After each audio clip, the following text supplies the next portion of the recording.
Dr. Bob, why do people get renal failure and how do you know if you've got it? That's a very interesting question. We have two kidneys. They're in the back.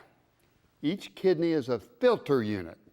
And in each kidney, there's 1,000,000 little bitty filter units that we call glomeruli. Their purpose is to take waste products that are flowing around in the bloodstream, and they're taken to the kidney where the kidney can excrete some of those waste products, like muscles breaking down, like oxidation of material that's inside the body. So the kidneys are very, very important in that filtering. They also keep electrolytes and water balance in the body. So if I become dehydrated because I don't drink enough water and I've been exercising, then the kidneys will hold in and preserve water. So they're an amazing organ that we have. If I drink too much water or become bloated, then the kidneys will begin to diurese, will begin to urinate more.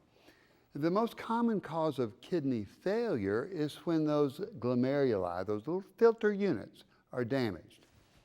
Diabetes is probably the most common cause. As a matter of fact, 50% of people that have kidney failure is because of diabetes.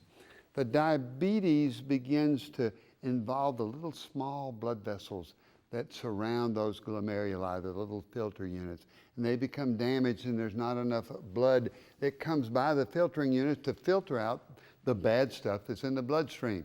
When that happens, we get an elevated blood level of what we call a BUN and a creatinine. Now, those are the blood work that shows if we're getting some kidney problems. Sometimes we routinely get routine blood work and the BUN or the creatinine will be elevated. Now, there are some things other than diabetes that can cause that problem. Chronic use of anti-inflammatory medicines like ibuprofen, Advil, Aleve, all of those can cause some damage on the kidneys. Prolonged, untreated high blood pressure can cause damage on the kidneys. Now, when the kidneys are in failure, it starts off at a certain point, gets more severe and more severe.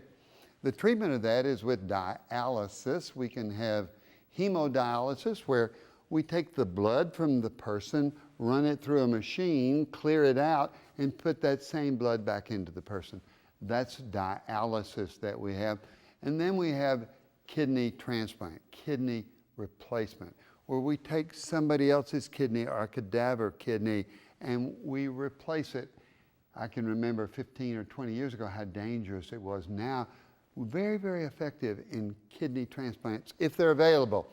So there's another moral to that. Be sure that when you do your will, you make your organs available for transplant. You might want to think about that.